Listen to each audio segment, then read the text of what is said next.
Hello everyone, money roots के YouTube channel पे आप सभी का स्वागत है।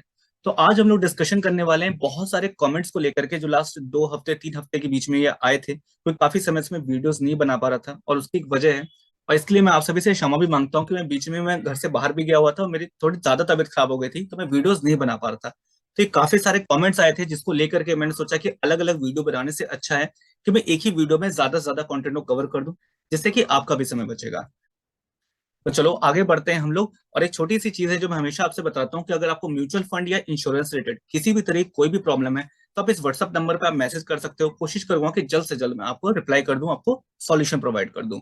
इसके अलावा अगर आप म्यूचुअल फंड इंडस्ट्री में खुद से ग्रो करना चाहते हो, सीखना समझना चाहते हो, तो मैं हमेशा मैं आपको बोलता हूँ कि आप बुक्स रीडिंग करना शुरू करें। देखो, जितना ज्यादा आप खुद से सीख लोगे तो आपको कभी भी किसी और की जरूरत नहीं पड़ेगी। तो ये बुक है how to make a fortune through mutual funds, hunt with the hounds. आप इस बुक को पढ़ सकते हो, Amazon पे अवेलेबल है, आप खुद से भी जाकर ले लें चाहे तो। अदरवाइज इसका लिंक मैंने डिस्क्रिप्शन में डाल दिया है।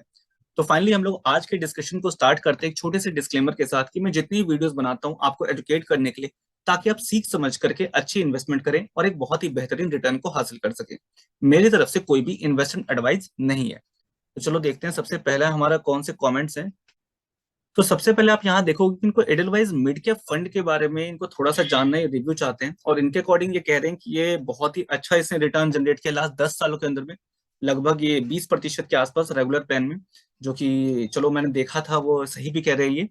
इसके अलावा दूसरे ही मिड कैप कैटेगरी की चाह रहे हैं कि मेरा एसेट मिड कैप फंड के ऊपर थोड़ी सी इंफॉर्मेशन चाहते हैं। और इसके ऊपर काफी सारी चीजें इन्होंने लिखी भी है नीचे कि इनको मिड कैप कैटेगरी में इनको मिराई एसेट को पोर्टफोलियो में रखना चाहिए या नहीं रखना चाहिए। तो इसी कमेंट्स के हम लोग शुरुआत करेंगे। कुछ कंपैरिजन में इन दोनों को साथ में ले लेता हूँ, क्योंकि दोनों ही मिड कैप कैटेगरी के हैं, तो साथ में समझ में आ जाएगा। तो सबसे पहले आप इसमें ऊपर देखोगे एडलवाइज मिड कैप फंड का जो एसेट अंडर मैनेजमेंट है, ये 2,477 करोड़ का है। और इसका एनएवी 15 दिसंबर तक ये 54 रुपीज के आसपास का है। ये इनका लास्ट 10 साल का पूरा डेटा आप इसमें देख सकते हो कि इनकी जो सीएजी ग्रोथ रही है वो किस किस तरीके से रही है। लास्ट 1 साल का देखो यहाँ पे तो लगभग 6% के आसपास है। लास्ट 3 साल में देखोगे तो ये बहुत ही अच्छा 26% के आसपास है। 5 साल में थोड़ा सा ये कम था, यहाँ पे 13% है। पर यहाँ लास्ट 10 साल को देखोगे तो लगभग ये 20% के आसपास का है।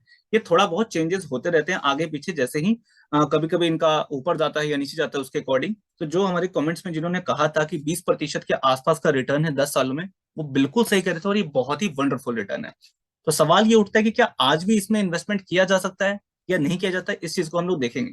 दूसरा जो हम यहाँ देखेंगे Mirae asset mid cap fund का, तो इसका एसेट अंडर मैनेजमेंट लगभग 9,000 करोड़ का है। और इसका एनएवी 22 रुपए का है। और इसका अभी देखोगे तो बहुत लंबा कोई ट्रैक रिकॉर्ड नहीं है। लास्ट 1 साल का रिटर्न अगर आप देखोगे तो 10% का है, जो कि इससे ज्यादा है। ऊपर आप देखोगे 6% था। और इसका लास्ट 3 साल का देखोगे तो 25% का है, जो कि इससे कम है। तो ये देख करके मैं ये मान सकता हूँ कि हाँ, दोनों ही आसपास ही है। और एक चीज ध्यान रखना, इस वीडियो को थोड़ा सा एंड तक देखना, क्योंकि मैं इसमें कुछ चीजें हैं जो मैं आपको बताने वाला हूँ। जैसे हो सकता है कि मेरी वीडियो कम देखना शुरू करोगे या किसी भी ऐसे पर्सन की जो म्यूचुअल फंड पे वीडियो बनाते हैं, बट हाँ, वो आपके लिए बहुत ही ज्यादा नॉलेजेबल हो सकती है चीजें। तो चलो हम लोग आगे बढ़ते हैं। इनके हम लोग देखते हैं कि इनकी कहाँ कहाँ इन्वेस्टमेंट इन्होंने कर रखी है, इनके टॉप 10 होल्डिंग्स इनके क्या है, तो दोनों को आप सामने कंपेरिजन कर सकते हो। यहाँ पे आप देखोगे तो Cummins India, federal bank, ABB India, city union bank, ये सारे जो लाइन से जिनके 10 जो टॉप 10 होल्डिंग्स है वो यहाँ दिख रहे हैं। सिमिलरली आप यहाँ पे देखोगे मिराई एसेट का, तो यहाँ पे Federal, Bharat Forge, Axis, Shriram transport, TVS और ऐसे करके सारे इनके टॉप 10 है। तो देखो, पहली चीज मैं आपको खुद से बता दूं। देखो, ये इन्वेस्टर के ऊपर होता है कि उनको किस तरीके के सेक्टर पे ज्यादा बिलीव आ रहा होता है। जैसे कि आप यहाँ पे देखोगे तो इनके टॉप 10 होल्डिंग्स में देखोगे तो फाइनेंशियल्स कितने हैं, एक, दो, तीन, चार यहाँ फाइनेंशियल्स है। और सिमिलरली आपको यहाँ पे भी दिखेगा इनके टॉप 10 होल्डिंग्स में, यहाँ पे एक, दो, तीन, चार। तो दोनों में ही आप देखोगे जो मिड कैप कैटेगरी का फंड है, इनके टॉप 10 के अंदर में चार इनके फाइनेंशियल सेक्टर से ही है। इसके अलावा जो है वो बाकी अलग अलग सेक्टर्स हैं, जैसे इसमें कैपिटल गुड्स से हैं, दो हैं। यहाँ पे आप देखोगे तो कैपिटल गुड्स से आपको एक भी नहीं दिखेगा। इसके अलावा इनका सर्विस से एक है, एक केमिकल से, एक टेक्नोलॉजी से, मतलब दो केमिकल्स और एक टेक्नोलॉजी से। सिमिलरली आप इसमें जैसे देखोगे तो यहाँ पे ऑटोमोबाइल सेक्टर का है, यहाँ पे आपको ऑटोमोबाइल सेक्टर का कोई नहीं दिख रहा है। यहाँ पे ऑटोमोबाइल के दो दो हैं। तो ये आपकी मर्जी है कि आपको किस तरह के सेक्टर पे ज्यादा भरोसा लग रहा है कि आगे जाकर के नेक्स्ट 5 ईयर 10 ईयर में, मतलब जितने लंबे समय के लिए आप इन्वेस्ट करना चाहते हो, उसमें कौन सा ज्यादा बेटर परफॉर्म कर सकता है। क्योंकि आप यहाँ पे देखोगे तो मिराई एसेट का जो टॉप 10 इन्वेस्टमेंट है, ये इनके फंड मैनेजर के हिसाब से ये जो सेक्टर्स हैं ये आगे चल करके ज्यादा बेटर परफॉर्म कर सकते हैं, या कहा जाए कि ये वो सेक्टर जो इनको अभी बहुत ज्यादा सही रेट में यहाँ पे इन्वेस्टमेंट लग रही है कि अभी इसमें इन्वेस्टमेंट कर दें तो नेक्स्ट कुछ समय में ये ज्यादा अच्छी ग्रोथ दे सकता है। क्योंकि आप जानते हो कि जो फंड मैनेजर होते हैं वो समय के साथ ये अपने सभी जितने भी इन्वेस्टमेंट्स उसको चेक करते रहते हैं और जरूरत पड़ने पर उसमें बदलाव भी लाते रहते हैं। तो ये सारी चीजें आपको पता होगी और जिसकी की वजह से कुछ कमीशन वो लोग लेते हैं। यहाँ पे आप देखोगे इनका एडलवाइस में, तो यहाँ पे आप देख सकते हो कि जो ये सारे जो सेक्टर्स हैं इन पे इनको बिलीव हो रहा है, इनके फंड मैनेजर को। तो ये आपके ऊपर है कि आपको किस पे बिलीव है। और जरा सा भी कभी कंफ्यूजन हो तो मैं इसके लिए मैं क्या करता हूँ मैं आपको बता देता हूँ। जब मैंने शुरुआती दिनों में इन्वेस्टमेंट करना शुरू किया था, म्यूचुअल फंड की बात कर रहा हूं मैं, तो अगर मुझे जैसे एग्जांपल रहे मिड कैप कैटेगरी पे बात कर रहे हैं हम लोग, तो मुझे अगर कंफ्यूजन है कि यार मुझे दोनों ही फंड है जो अच्छे रिटर्न दे रहे हैं, लगभग आसपास ही दे रहे हैं, पर इनके जो टॉप 10 होल्डिंग्स है ये सेम नहीं है, थोड़ी सी डिफरेंट है। और मैं बहुत कंफ्यूज हूँ कि मैं इस पे लगाऊं या इस पे लगाऊं, दोनों में कंफ्यूज हूँ। तो मैं क्या करता हूँ कि अगर मेरे पास 2,000 रुपए पर मंथ का मिड कैप कैटेगरी में लगाने के लिए, तो मैं दोनों पे 1,000 रुपए की एसआईपी चला देता हूँ। इससे क्या हो जाता है कि मेरे दिमाग में जो बड़ी कंफ्यूजन रहती है कि यार कौन सा करेगा नहीं करेगा पता नहीं, तो बेटर है कि दोनों पे इक्वल ऑफ अमाउंट डाल दो। इससे क्या होगा, आप देख सकते हो दोनों की टॉप 10 होल्डिंग्स अलग हैं, तो ये ओवरलैपिंग का भी टेंशन नहीं होगा और मेरा थोड़ा सा डाइवर्सिफिकेशन हो जाएगा। हाँ, इससे एक चीज होता है कि मान लो कि कोई एक अगर ज्यादा अच्छा रिटर्न देता है दूसरा रह जाए, तो अंदर से एक फीलिंग आती है बाद में कि यार मैंने सारा पैसा इसी पे लगा दिया होता तो ज्यादा बेटर होता। पर सोचो एक वर्स्ट सिचुएशन से भी तो बच सकते हैं कि मान लो हमने जिस पे लगाते किसी एक पे अगर वही परफॉर्म ना करता आगे चल करके, तो इस वजह से मैं दोनों को ही चूज कर लेता हूं ऐसे वक्त में। तो हम लोग आगे बढ़ते हैं, एक बार लास्ट इनके रिस्क रेशियो को देख लेते हैं, फिर मैं आपको अपना इस पर रिव्यू दे दूंगा इन दोनों पे। तो सबसे पहले आप यहाँ देखोगे स्टैंडर्ड डेविएशन और ये बीटा दोनों का ही आप देखना जो कि वॉलेटिलिटी को शो करते हैं। तो आप देखोगे कि ये जो मिराई एसिड का है कंपेरेटिवली थोड़ा सा कम वॉलेटाइल है एडलवाइज के रिस्पेक्ट में, क्योंकि आप यहाँ देखो स्टैंडर्ड डेविएशन 21.26 है और ये 20.98 है। ऐसा नहीं कि कोई बहुत ज्यादा फर्क है, लगभग आसपास ही है। आप बीटा भी देखोगे तो 0.96 है एडलवाइज का और 0.94 है मेरा एसेट का। तो आप देखोगे थोड़ा सा कम वोलेटाइल है मेरा एसेट, इसको देख सकते हैं। और शार्पर रेशियो की बात करें, जो मैं कि आपको हमेशा बोलता हूं कि फंड मैनेजर किस जितना वो रिस्क लेते हैं उसके रिस्पेक्ट में कितना रिटर्न जनरेट कर रहे हैं, तो वो कुछ रेशियोज में यहाँ पे निकाला जाता है।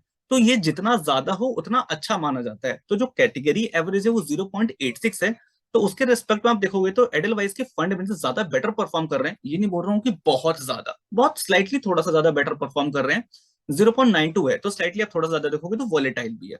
तो ये थोड़ा सा कम वोलेटाइल है, तो थोड़ा सा कम है, 0.91 है। तो मैं अभी तक का अगर मैं देखूं तो अगर आप मिड कैप कैटेगरी में इन दोनों फंड में से अगर कोई चूज करना चाह रहे थे, मैं पर्टिकुलरली इन दोनों फंड की बात कर रहा हूं मैं, तो ये दोनों ही फंड मुझे एक जैसे ही लग रहे हैं। ऐसा कोई बहुत ज्यादा फर्क नहीं लग रहा है कि आपको किसी एक में आपको बहुत अच्छा रिटर्न मिल जाएगा और एक में आपको बहुत कम मिलेगा, इसके चांसेस थोड़े से कम लग रहे हैं। बट हाँ, अगर आप ये है कि क्या मुझे मिड कैप कैटेगरी में इन दोनों में ही लेना चाहिए या किसी और में भी इन्वेस्टमेंट कर सकता हूँ, देखो मैं उसके लिए कोई फंड तो मैं आपको इस वीडियो में नहीं बता रहा हूँ। बट हाँ, ये चीज जरूर कहूंगा कि हाँ, मिड कैप कैटेगरी में ही इन दोनों से ज्यादा बेटर फंड अवेलेबल हैं अभी। जो मैं मान सकता हूँ कि लास्ट 10 सालों में उन्होंने उतना ज्यादा अच्छा परफॉर्म नहीं किया जो कि देख सकते हैं कि एडलवाइस ने करके दिखाया है।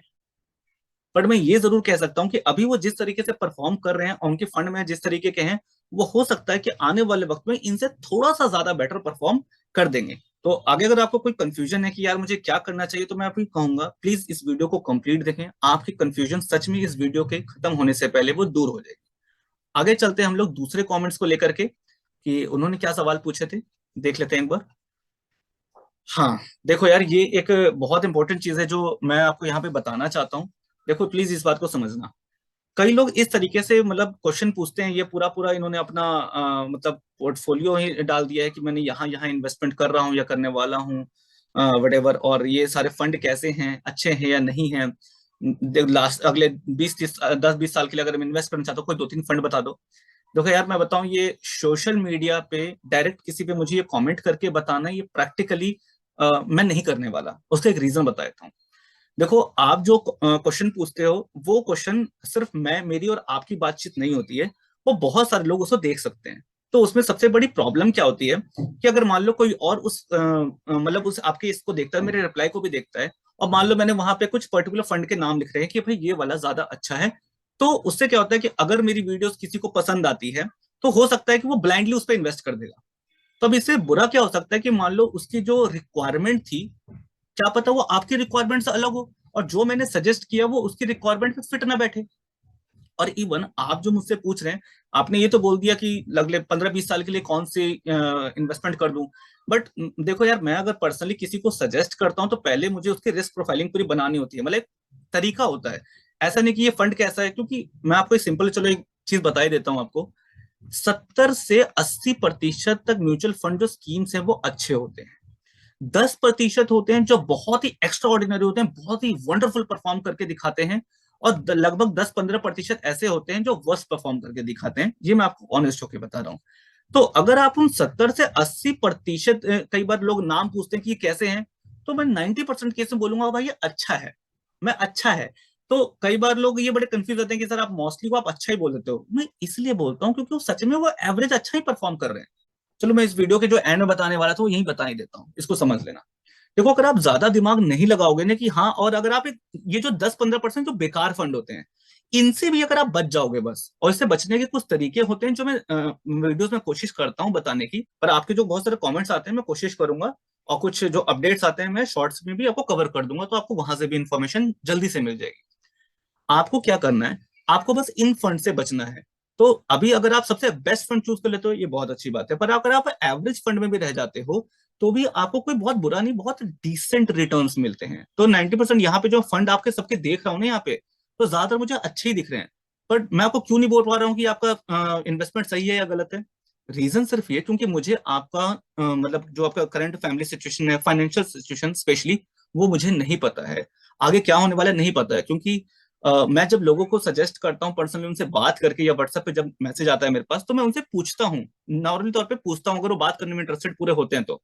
अदरवाइज कुछ सीधे होते हैं कि नहीं मेरे को बता दो बता दो, तो मैं थोड़ी सी रिस्क प्रोफाइलिंग देख के मैं उनको बता देता हूँ।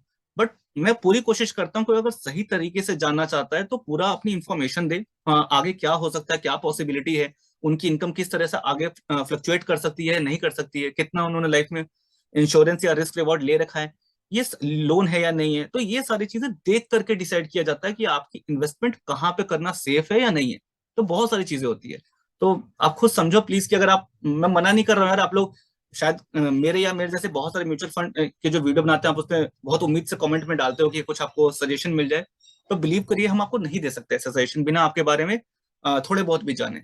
तो इसलिए मैं व्हाट्सअप नंबर भी इसमें डालता हूँ जो मैंने अभी दिया भी था, कि अगर आपको कोई प्रॉब्लम आती है, कोई कंफ्यूजन है, क्वेश्चन है, तो व्हाट्सएप पे मुझे कांटेक्ट कर ले वहां पे। और जल्दी मैं इंस्टाग्राम भी ओपन कर रहा हूँ इस चीज के लिए, कि अगर आप व्हाट्सएप पे कंफर्टेबल नहीं है तो मैं इंस्टाग्राम पे ओपन कर दूंगा, वहां पे आप चैट क्वेश्चन में डाल दें तो मैं ज्यादा अच्छे से रिप्लाई कर पाऊंगा। तो हम लोग चलते हैं आगे। आई होप आप लोग समझ गए होंगे।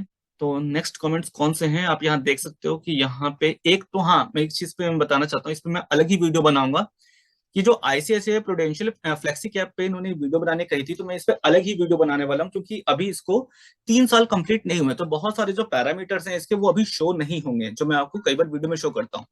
तो मैं इसका जो पूरा बेसिक इंफॉर्मेशन है वो पूरा इसका सिड और वो सारी चीजें पढ़ करके जितनी भी इंफॉर्मेशन मैं वहां से पूरा कंप्लीट दूंगा। तो मैं अभी बता रहा हूँ कि इस पे अलग वीडियो बन जाएगी, और उसमें ही ये जो फ्लेक्सी कैप पे जो बोल रहे थे कि अलग वीडियो बनाने के लिए, तो मैं उन दोनों को मैं साथ में कवर कर दूंगा।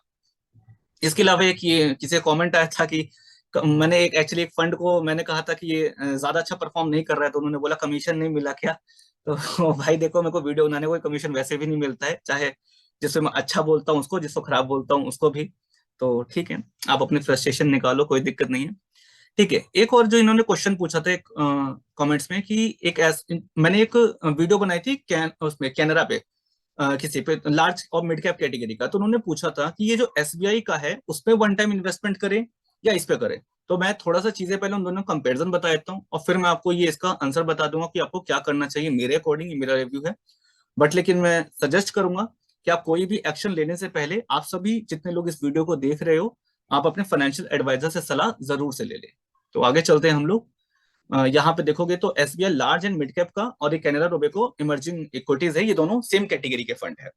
तो आप यहाँ देख सकते हो एसबीआई का यहाँ पे लगभग 9,000 करोड़ का एयूएम है, और कैनरा का आप देखोगे लगभग 16,000 करोड़ का एयूएम है। एनएवी 405 है और ये 166 है। मैंने आपको पहले भी कई बार वीडियोस में बताया है कि एनएवी को लेकर के आप ज्यादा मत सोचा करो कि ये कम है या ज्यादा है, इससे कोई बहुत ज्यादा फर्क नहीं पड़ता है। अगर आपको रिटर्न ही देखा है देखना है तो आप इन चीजों को देखा करो। और उसका एक रीजन बता देता हूँ। इसको समझना कि अगर 100 किसी का एनएवी है और किसी दूसरे फंड का एनएवी 1000 है, इसको समझना, और दोनों पे अगर 10% का प्रॉफिट आगे जनरेट करता है, इसको प्रैक्टिकली समझने की कोशिश करना, 10% का, तो आप देखो 10% अगर आएगा तो यहाँ पे 10 रुपए आएगा, यहाँ पे 100 रुपए आएगा। तो देखने में ये मत सोचो कि ये ज्यादा आएगा या कम आएगा, आपको 10% का ही प्रॉफिट है। क्योंकि अगर आपने 10,000 रुपए इन्वेस्ट किए हैं तो दोनों ही जगह पे 10,000 इन्वेस्ट किए होंगे, उसका 10% आपको 1,000 रुपीज ही आना है। तो इससे आपको एनएवी से बहुत ज्यादा फर्क नहीं पड़ने वाला है। हाँ, एक थोड़ा सा सेंटीमेंट होता है कि जो कम दिखता है वो लोग को ज्यादा अट्रैक्टिव लगता है, ये मैं मानता हूँ। बट फिर भी आप कोशिश करा करो कि जो रिटर्न्स देखने हैं तो वो ज्यादा बेटर है कंपेरेटिवली एनएवी के।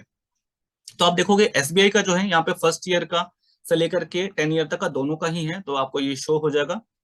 10% का लास्ट 1 साल में है, 21% 3 साल में, 13% थोड़ा सा कमा था यहाँ पे है 5 साल में, और लगभग 16-17% के आसपास 10 साल के अंडर का है।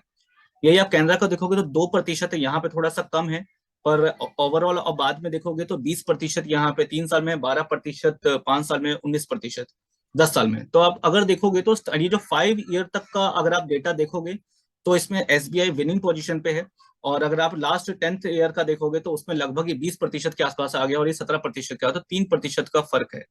तो मैं जो आपको थोड़ी देर पहले बता रहा था कि यार कई सारे जो 70-80% है अच्छे परफॉर्म करते हैं, अब इसका एक रीजन मैं आपको देता हूँ, समझना। देखो, अब इनके जो पोर्टफोलियो होते हैं वो अलग अलग होते हैं। तो कई बार क्या होता है कि ये लोग जो स्टॉक्स में इन्वेस्ट करते हैं, मतलब जिस कंपनी के शेयर्स में रहते हैं, तो कुछ स्टॉक मान लो अभी 5 साल के अंदर ही परफॉर्म करके बहुत अच्छा रिटर्न दे दिया। और कई बार क्या होता है, कोई स्टॉक होते हैं जो बहुत लंबे समय के लिए कंसोलिडेशन फेज में आते हैं और वो उनको परफॉर्म करने में थोड़ा ज्यादा समय लग जाता है।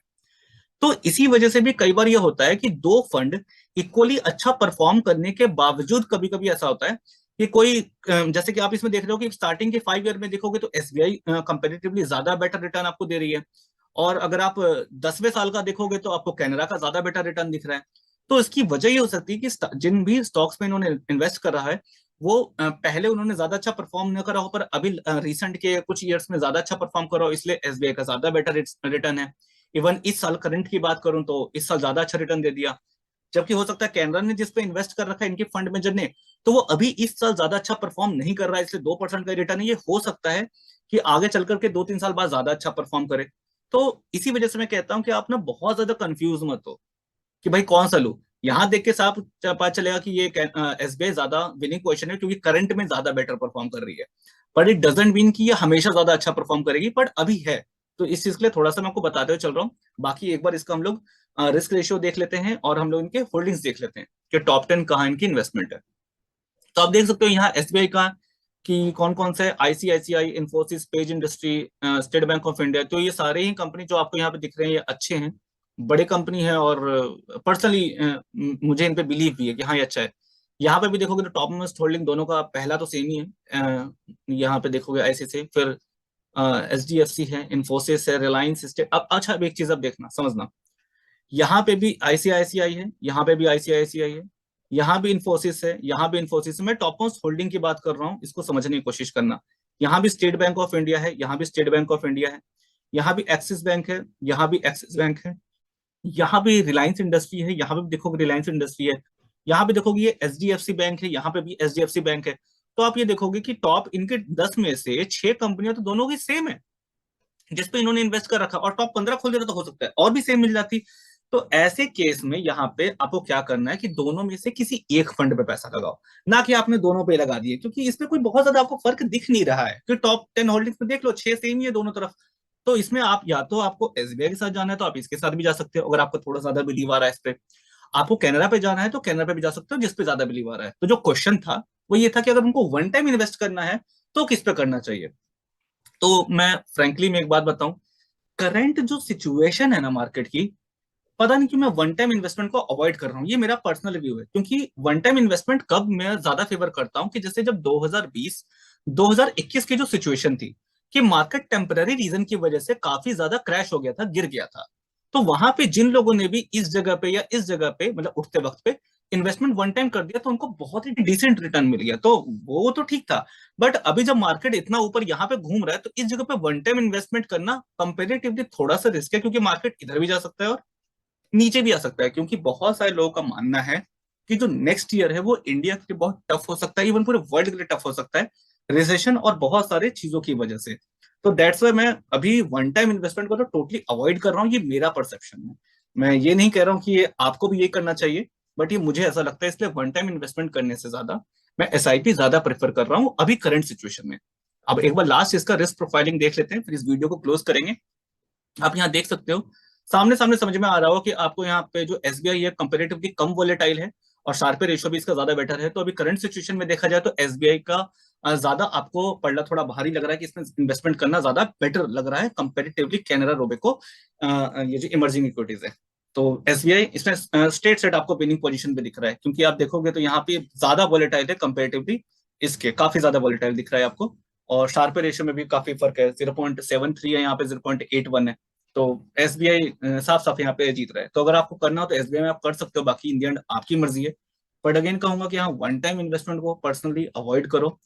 और अगर कुछ लोग ऐसे रह गए जिनकी मैंने मतलब वीडियोस नहीं बनाई, जैसे एक आईसीआईसीआई का फ्लेक्सी कैप था, तो उस पर भी अलग सी वीडियो बना दूंगा। कोशिश कर रहा था बस कि बहुत सारे कमेंट्स थे तो जल्दी जल्दी कवर कर दूं इसी वीडियो में, शॉर्ट में ही। बाकी बहुत सारी चीजें हैं जो मैं कोशिश करूंगा कि मैं एक्सप्लेन करके सिंगल सिंगल वीडियोस भी आगे चल के बनाता रहूंगा। तो थैंक यू भाई आप सबके सपोर्ट के लिए, इतने सारे आप कमेंट्स भी करते हो। और सॉरी कि लास्ट 2-3 हफ्ते से मैं वीडियो आपके लिए नहीं बना पाया था। तो मिलते हैं हम लोग आगे की वीडियो में। आज चलते हैं हम लोग यहाँ से। Bye bye, Tata.